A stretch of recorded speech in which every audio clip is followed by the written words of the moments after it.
Mother Teresa and institute of computer education में आपका स्वागत है।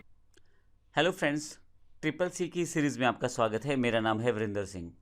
इस सेशन में हम बात करने वाले हैं कंप्यूटर के विकास के बारे में, कंप्यूटर के एवोल्यूशन के बारे में।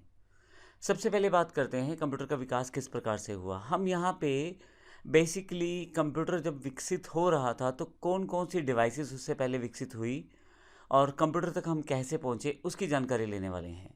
मैं आपको बता दूं, इसमें काफ़ी सारे क्वेश्चन पूछे जाते हैं एग्ज़ाम में और आपको यहाँ पे कुछ चीज़ों का ध्यान रखना है कि कौन सी सदी में आविष्कार हुआ, कौन सी मैकेनिकल डिवाइस है, कौन सी इलेक्ट्रॉनिक डिवाइस है, किस कार्य में आती थी, ये सब चीज़ों का आपको ध्यान रखना है। हालांकि जो हम सैम्पल क्वेश्चन आंसर की फ़ाइल देते हैं उसमें इस तरह के काफ़ी सारे क्वेश्चन पहले से ही शामिल है, तो आप उनको नीचे दी गई वेबसाइट से स्प्लैश जो होती है हमारी स्क्रीन पर, वहाँ से डाउनलोड भी कर सकते हैं। तो आइए शुरू करते हैं।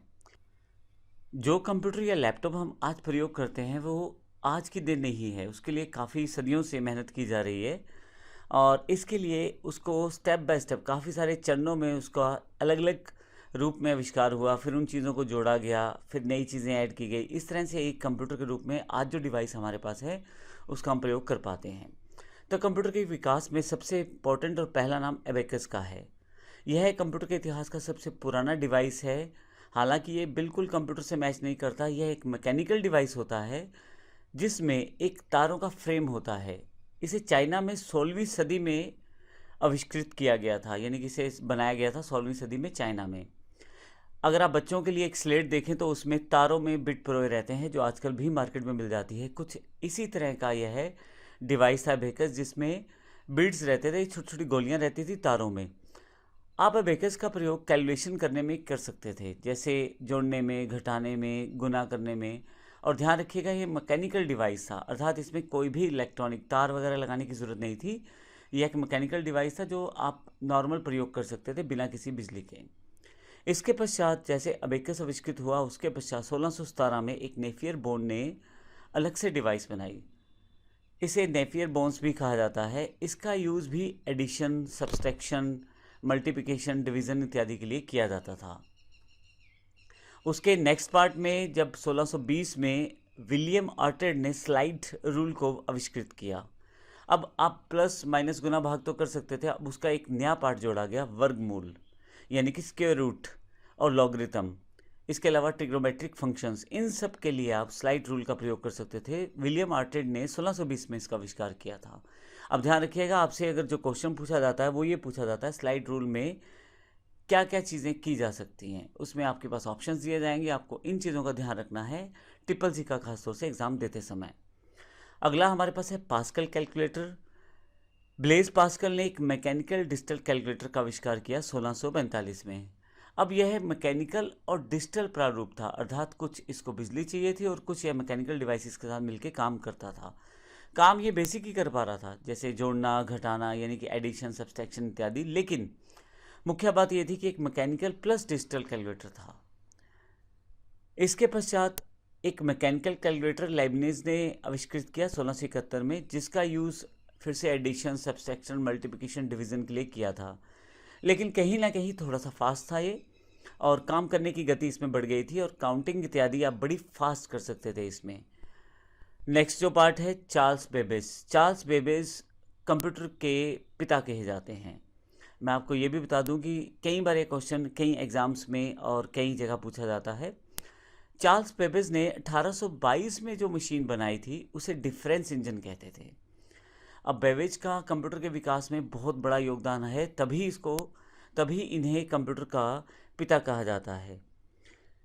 आप विभिन्न बीजगणितीय वलनों का मान 20 दशमलव तक आसानी से ज्ञात कर सकते हैं और वो बिल्कुल एक्यूरेट, अर्थात यह मशीन जो आपकी कैलकुलेशन करती है वो 20 डेसिमल्स प्लेसेस तक कर सकती है और बिल्कुल सही कर सकती है। और इसकी एक प्रॉब्लम ये थी कि उस वक्त ये मशीन जो थी भाप से चलती थी, अर्थात इस बड़ा इंफ्रा, एक बड़ा प्रोसेस और एक भाप, यानी कि इसको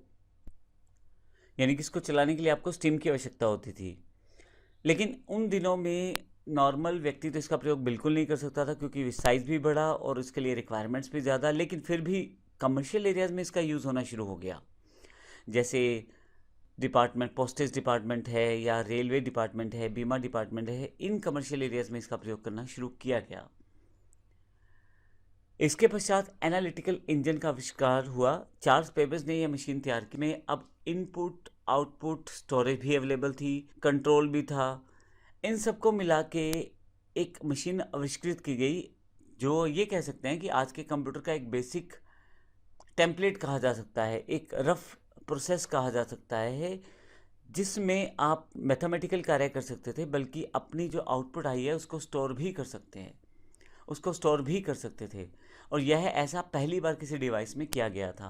इसीलिए मैंने पहले बोला था कि चार्ल्स बेबेज को कंप्यूटर का पिता कहा जाता है, क्योंकि यह मशीन जो थी अब थोड़ा सा आगे आ चुकी थी, जिसमें आपके पास इनपुट अवेलेबल थी, प्रोसेस आउटपुट अवेलेबल थी, स्टोरेज अवेलेबल थी, कंट्रोल अवेलेबल था। इन सब चीज़ों को बांट के एक इकट्ठा प्रोसेस तैयार किया गया, जिसमें अब मैथमेटिकल कार्य के अलावा भी आप स्टोरेज के रूप में अपनी आउटपुट को स्टोर कर सकते थे। नेक्स्ट जो था टेबुलेटिंग मशीन थी।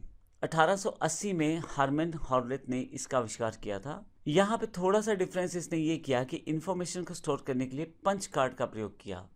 यह एक पंच कार्ड होता है जिसमें छेद बन जाते थे। अब उन छेदों को पढ़ के ये डिसाइड किया जाता था कि इसमें डेटा क्या लिखा गया है। यह एक्चुअली एक मैकेनिकल टैबुलेटर पे आधारित था। इसमें आप इन्फॉर्मेशन या डेटा को स्टोर कर सकते थे और इवन सॉर्ट भी कर सकते थे। 1896 में टैबलेटिंग मशीन जो कंपनी बनाई गई थी, उसमें 1924 में इंटरनेशनल बिजनेस मशीन बन गई। अर्थात जो IBM आज आप सुनते हैं उसको 1924 में इंटरनेशनल बिजनेस मशीन्स के रूप में बनाया गया था।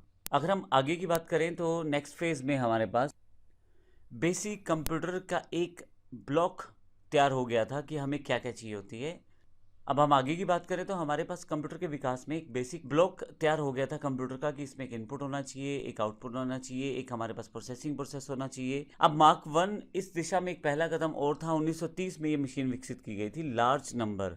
यह पहली इलेक्ट्रोमैकेनिकल कैलकुलेशन मशीन थी, जिसका प्रयोग आप कैलकुलेशंस के लिए कर सकते थे, बड़े बड़े नंबर्स के कैलकुलेशंस के लिए। और सबसे इंपॉर्टेंट बात, ये इलेक्ट्रोमैकेनिकल अर्थात बिजली और मैकेनिकल प्रोसेस दोनों को इकट्ठा करके इस मशीन को बनाया गया था। ENIAC इसका आविष्कार 1946 में जे प्रेस्पर एक्रिट ने किया था और जॉन मॉसली ने किया था। इसका पूरा नाम electronic numerical integrator and computer था और यह वर्ल्ड का पहला इलेक्ट्रॉनिक कंप्यूटर था। तो पूछा जाता है कई बार आपके एग्जाम्स में, क्वेश्चंस में, कि पहला आपका इलेक्ट्रॉनिक कंप्यूटर कौन सा था, तो ENIAC का नाम वहाँ पे आता है। ध्यान रखिएगा 1946 में आविष्कृत किया गया था। इसके बाद EDSEC का नाम आता है। इसका आविष्कार 1949 में मॉरिस वाइक्स ने किया था। इसका पूरा नाम electronic delay storage automatic calculator था। जहाँ पे इलेक्ट्रॉनिक और मैकेनिकल फंक्शंस को यहाँ पे तवज्जो दी गई, वहीं पे साथ में स्टोरेज के लिए भी यहाँ पे स्पेसिफिक प्लेस सेटअप किया गया। अर्थात यहाँ पे अब इंफॉर्मेशनल प्रोसेस को आप स्टोर भी कर सकते थे। तो इसका अर्थ ये हुआ, जो कंप्यूटर हम आज की डेट में प्रयोग करते हैं वो काफ़ी सालों, काफ़ी सदियों, काफ़ी दशकों की मेहनत का आउटपुट है, जिसमें काफ़ी सारे इसमें फेसेस थे जिसको हमने इस पूरे कंप्यूटर के इवोल्यूशन या विकास में देखा है। तो अगले सेशन में हम बात करने वाले हैं कंप्यूटर की जनरेशन्स की। एग्जैक्टली कंप्यूटर का जो जनरेशन है वो कौन कौन सी आई, किस तरह से चली, इसके भी काफ़ी सारे क्वेश्चन एग्जाम से पूछे जाते हैं। नेक्स्ट स्टेप में हम इसको देखते हैं। धन्यवाद।